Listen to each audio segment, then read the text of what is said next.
प्यारे बच्चों, मेरा नाम राहुल सिंह, आनंद बाल विद्या मंदिर शिवगंज स्कूल से।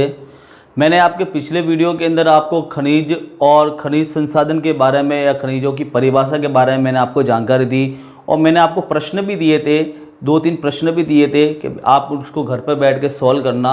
ठीक है, मुझे जाहिर है कि आपने उसको सॉल्व भी किया होगा, आपने इस वीडियो को 2-3 बार भी देखा होगा। अब हम उसी चैप्टर के आगे बात करते हैं, खनिजों का निष्कर्षण।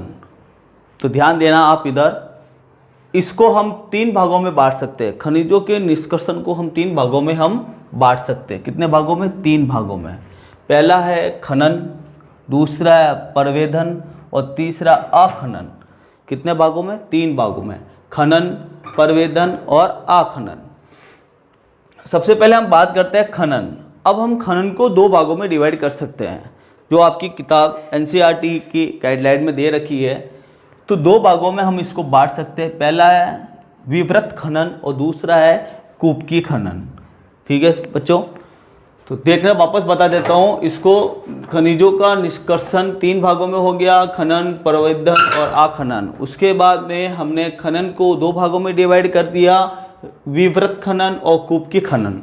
अब हम बात करते हैं इनकी परिभाषाओं की। जितने हमने अभी बात डिवाइड किया था सबको अलग अलग भागों में बांटा गया है, तो अब उन सब की परिभाषाओं के बारे में हम जानकारी देते हैं। तो सबसे पहले हम बात करते हैं खनन। पृथ्वी की सतह के अंदर दबी शैलों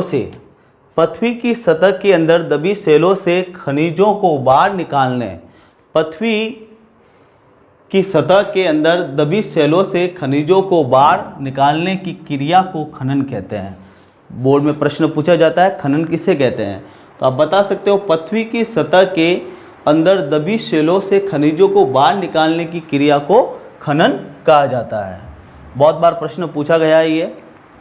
नेक्स्ट है विवृत खनन। खनिज जो कम गहराई में स्थित होते हैं, जो खनिज कम गहराई, भूमि के अंदर जो कम गहराई में स्थित होते हैं, वे पृष्ठीय स्तर को हटाकर उसके ऊपर वाले पृष्ठीय स्तर को हटाकर, मतलब उसके ऊपर वाले भाग को हटाकर निकाले जाते हैं, उन्हें विवृत खनन कहते हैं। अब हम बात करते हैं तीसरा, कूपकी खनन। अधिक गहराई में स्थित खनिजों तक पहुंचने के लिए, अधिक गहराई मतलब कि जो खनिज बहुत ही ज़्यादा ऊंडा है भूमि के अंदर, तो अधिक गहराई में स्थित खनिजों तक पहुंचने के लिए बनाए जाते हैं, इसे हम कूपकी खनन कहते हैं। कूपकी कैसे होता है मैं बता देता हूँ आपको। कूपी के समान होता है। ये देखिए, कूपी के समान इस प्रकार से कूपकी खनन होता है। ऊपर से चौड़ा होता है, फिर धीरे ऐसे ऐसे होता है, तो ऐसी चीज़ें निकाल, और उसे कूपकी खनन के अंदर से प्राकृतिक गैस, पेट्रोलियम, बहुत से ऐसे तरल पदार्थ है जिसको इसके माध्यम से हम उसको निकाल सकते हैं। इसको कहते हैं कूपकी खनन। अब हम बात करते हैं आगे परवेधन खनन। पेट्रोलियम और प्राकृतिक गैस धरातल के बहुत नीचे पाए जाते हैं, उन्हें बाहर निकालने के लिए गहन कूपों की खुदाई की जाती है। ये देखिए गहन कूप इस प्रकार से, इसको कूपकी खनन, गहन कूपों की खुदाई की जाती है, इसे परवेधन कहते हैं। कूपकी खनन तो ये हो गया। अब इसकी खुदाई जो की जाती है उसको बाहर निकालने की, उसको कहते हैं परवेधन खनन। तो पेट्रोल और प्राकृतिक गैस को बाहर निकालने के लिए। अब हम बात करते हैं आगे अखनन। सतह के निकट स्थित खनिजों को जिस प्रक्रिया द्वारा आसानी से खोद कर निकाला जाता, सतह के निकट स्थित खनिजों को जिस प्रक्रिया द्वारा आसानी से खोद कर निकाला जाता है, उसे अखनन कहते हैं। क्या कहते हैं? अखनन। तो इसी प्रकार इनकी एक परिभाषा थी, खनन, विवृत खनन, कूपकी खनन, परवेधन खनन और अखनन। ये सारी परिभाषा आपको इस प्रकार से। अब इसमें देखिए खनिजों का निष्कर्षण, इसको एक डायग्राम के माध्यम से भी हम बता सकते हैं। जैसे खनिजों का निष्कर्षण, इसको 3 भागों में मैंने आपको बताया था, 3 भागों में डिवाइड किया गया है। पहला है खनन, दूसरा है परवेधन और तीसरा अखनन। अब हमने खनन को 2 भागों में डिवाइड किया है वापस। पहला है विवृत खनन और दूसरा है कूपकी खनन। तो आप इसको डायग्राम के माध्यम से भी इसको आप बता सकते हो। अब हम बात करते हैं आगे खनिजों का वितरण। खनिज जो होते हैं उनका वितरण कहाँ होता है? खनिज विभिन्न प्रकार की शैलों में पाए जाते हैं, विभिन्न प्रकार की शैलों में पाए जाते हैं। यहाँ पर जरा ध्यान देना, बोर्ड से रिलेटेड क्वेश्चन बनते हैं। कुछ आग्नेय शैली में और कुछ कायांतरिक शैली में, और जबकि अन्य होते हैं वह अवसादी शैली में पाए जाते हैं। 3 शैलियाँ बताएगी ये शैलो, हाँ सॉरी। खनिज विभिन्न प्रकार की शैलों में पाए जाते हैं। नंबर 1 आग्नेय शैलों, नंबर 2 कायांतरिक शैलों, और नंबर 3 अवसादी शैलों में पाया जाता है। अब आपको प्रश्न पूछा जाए बोर्ड के अंदर कि खनिज किन किन शैलों में पाए जाते हैं, उन शैलों के या उन चट्टानों के या उन पत्थरों के नाम लिखिए, तो आप बता सकते हो आग्नेय शैलों, कायांतरिक शैलों और अवसादी शैलों। अब हम इस चीज तो हमने यहाँ तक तो क्लियर कर ली। तो इसमें बहुत से ऐसे प्रश्न आपके बोर्ड के अंदर बनते हैं, तो आप इसको किताब के माध्यम से और इसको वीडियो को 2-3 बार जब आप देखोगे तो उसके माध्यम से आपको सारी चीजें समझ में आ जाएगी। अब हम इसके रिलेटेड 2 प्रश्न मैं आपको दे रहा हूं।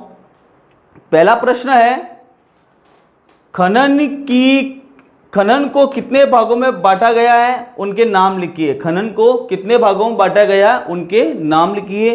और दूसरा है कूप की खनन की परिभाषा लिखिए। कूप की खनन की परिभाषा लिखिए। दोनों प्रश्न आप अपनी कॉपी के अंदर करना, उनके उत्तर भी लिखना, और इसको जो समझ में नहीं आए तो 2 बार वीडियो देखना, और नहीं तो फिर आप मेरे से कांटेक्ट करना। तो मैंने आपको कहा था कि भाई 2-3 प्रश्न आपको मैंने दिए थे।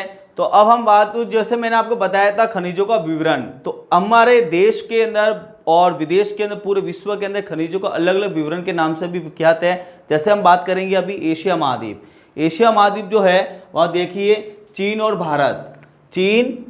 भारत के पास विशाल लो अयस्क है। क्या है? विशाल, मतलब सबसे ज़्यादा लो अयस्क की मात्रा चीन और भारत के पास स्थित है। यह महाद्वीप विश्व का आधे से अधिक टीन उत्पादन करता है। कितना? विश्व का आधे से अधिक क्या उत्पादन करता है? टीन उत्पादन करता है, दोनों मिलाकर।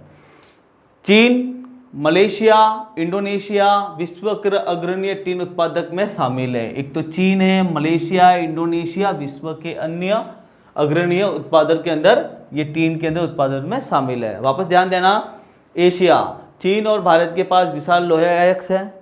ये महाद्वीप विश्व के आधे से अधिक टीन उत्पादन करता है। पूरे विश्व के अंदर आधे से अधिक, मतलब पूरा जितना भी पूरा विश्व है उसके अंदर आधे से अधिक जो टीन उत्पादन होता है इन 2 देशों के माध्यम से होता है। उसके बाद में चीन, मलेशिया, इंडोनेशिया विश्व के अग्रणीय टीन उत्पादक में शामिल है। अब हम बात करते हैं आगे, देखिए चीन टीन के उत्पादन में तो है ही है। उसके बाद में चीन सीसा, एंटीमनी, टंगस्टन उत्पादन में भी प्रथम है। चीन अन्य उत्पादन में भी, खनिज उत्पादन में भी प्रथम है। अब हम बात करते हैं आगे एशिया। एशिया के अंदर मैग्नीज, बॉक्साइट, निकेल, जस्ता, तांबा आदि मात्रा में पाया जाता है। तो चीन के अंदर देखिए, चीन एक अकेला देश, चीन अकेले देश के अंदर एक तो टीन, उसके बाद में सीसा, एंटीमनी, टंगस्टन इसमें उत्पादन में अग्रणी है। और एशिया के अंदर आप बात करते हैं, एशिया के अंदर भारत है, चीन है, पाकिस्तान है, ये जो देश आते हैं, ये देखिए मैग्नीज, बॉक्साइट, निकेल, जस्ता, तांबा आदि मात्रा में उत्पादक है। अब हम बात करते हैं यूरोप एक देश है। विश्व में लोहे के जो भंडार, विश्व में लोहे अयस्क के अग्रणी उत्पादक है कौन? यूरोप। कौन सा देश है? यूरोप।